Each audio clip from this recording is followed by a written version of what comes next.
Good evening. I'm here with Jessica Martinez. She is a candidate for District 1 City Council for Whittier. Um, would you like to explain to our viewers who you are, why are you running? Certainly. Do I look at the camera? Yes. Okay. I'm Jessica Martinez, and I am running for Whittier City Council District 1, primarily because I think it's time to get somebody else on the council who can hopefully solve our homeless crisis that we have, which has been an ongoing problem since, I would say, about 6 years ago. And I think the problem has escalated rather than gotten better. So I think that there are some new ways of thinking about the situation, and I believe that a good solution can come forward. Okay. All right. That's a good opener. And what do you do for a living? I'm a teacher. Teacher. Okay. All right. Local? Yes. Okay. Perfect. I did have my place marked on here. Perfect. Okay, so the first thing I wanted to ask you about is we've had a long history of low voter turnout in this district. In fact, especially in the lower part of the district, down by 5 points, between 5 points and Lambert. In fact, the districts were established to alleviate that, allegedly. However, they took that part of Whittier and they separated it they split it in half between like East Whittier and Uptown Whittier. So if the point of that was to get them to be represented, then how did we split it up? But that's another issue entirely that would require a charter change. So based on data that we got from a recent poll, we're predicting low voter turnout again for this election. If you're elected, what would you do to address that, to change that, to increase the voter turnout? Well, what I think I would like to see is maybe more community involvement, bringing those people more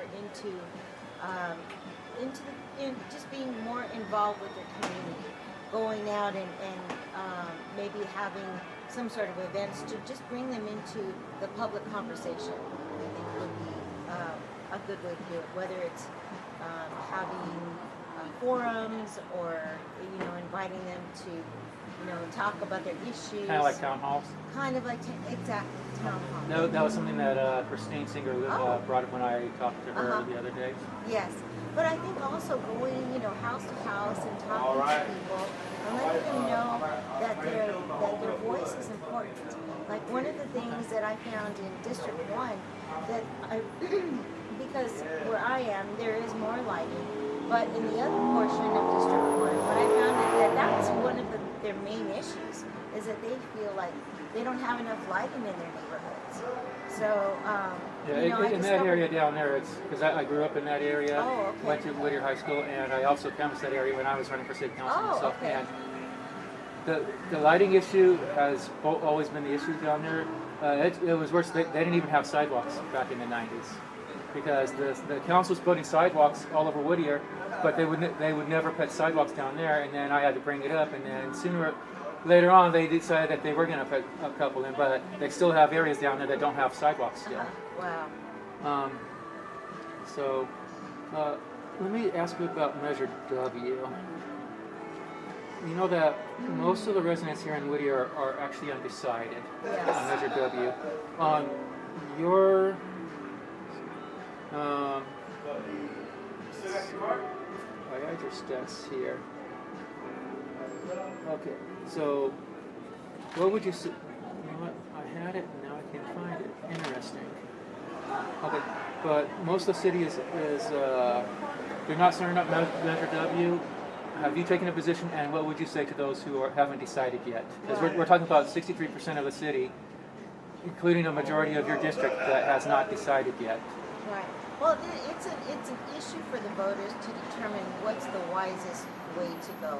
Right now we have that shortfall going with the pension liability that's been basically thrust upon the public, which we didn't ask for, right? But that's what's happened.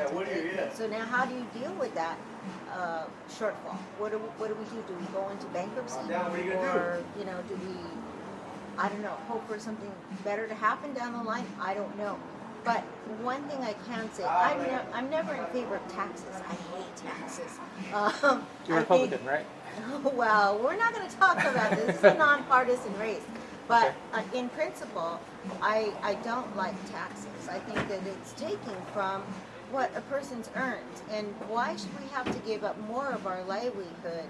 But the thing is with Proposition W, as it was explained to me, is that if we don't take advantage of that 0.75% there, Someone else will. someone else will, which I've is heard the that. AQMD, or LA County will find another So the argument tax. is it's better to have it local, that way it'll be spent locally. Yes, but my concern is that that money that is brought into the city, that it will actually be held, if it does pass, that it actually goes to what it's supposed to go to, which is for covering that pension liability, that shortfall that we have there, rather than on pet projects. Because if you give us, an administration money to spend, they're going to find a way to spend it. So my concern is that it's held in trust for So you're that saying purpose. if it's passed, then you want to lock it in for a specific person, so that because it doesn't have an expiration date, so you want to make sure that it can't be used for like somebody hiring their cousin or Cronies, their yes, cronies. yes. Okay. So as a member of the council, how would you go about doing that? Well, I would like to convince the other council members somehow to lock that into how we're going to spend it. I'm not too sure exactly how we would do that. But that's one of the things that I would like to implement. And I believe that the other council members would be reasonable with regards to that. Because I just don't, it's kind of like what happened with the gas tax that was passed up in Sacramento. Well, we're going to spend it on infrastructure. We're going to spend it on roads. And what are they spending it on? They're spending it on the bullet train, So if I don't want it spent on something than what we really need it to be spent for, which is to prevent the city of Whittier in the future from going into bankruptcy because of the pension liability. Okay, so just to give you a heads up, based on our data, the city council, we poll people in 3 areas: crime, homelessness, and Yes. finance. And the city council currently has a low rating in all 3 areas. In fact, we have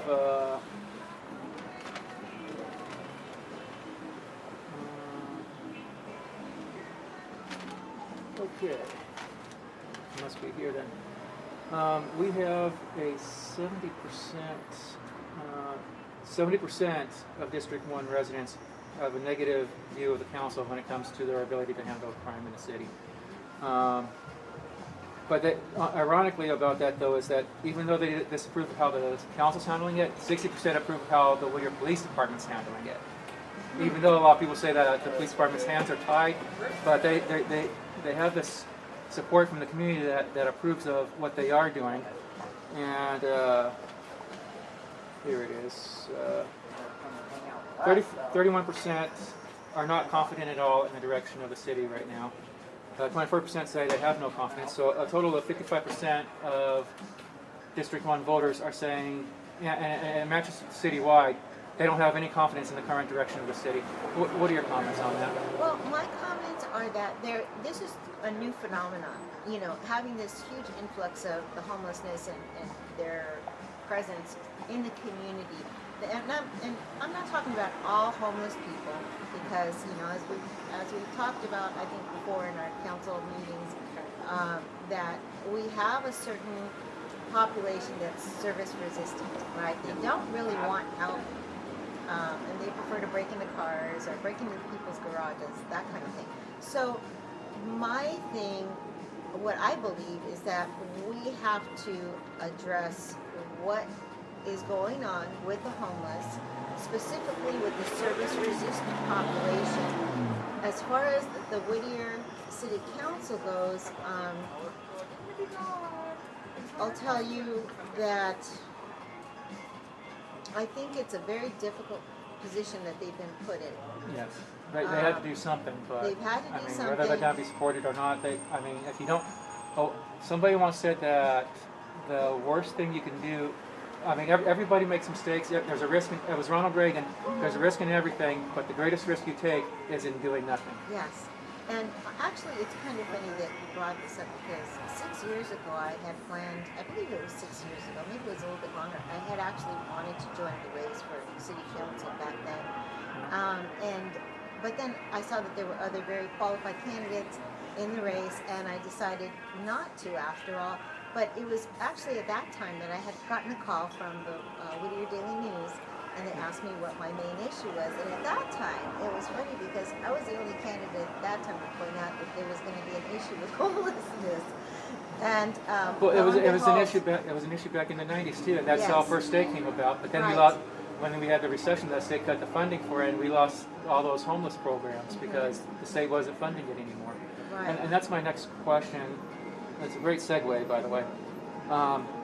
Given that in the past we did have programs and we lost the funding for it, the shelter wherever it's built, what would you do as a member of the council to financially insulate it from future shocks like that, where funding gets withdrawn? Well, actually, I am looking at a program it's actually from HUD, and it has to do with Ben Carson. And in his, there's actually a grant program. So that's actually what I'm thinking about. I'm looking into that.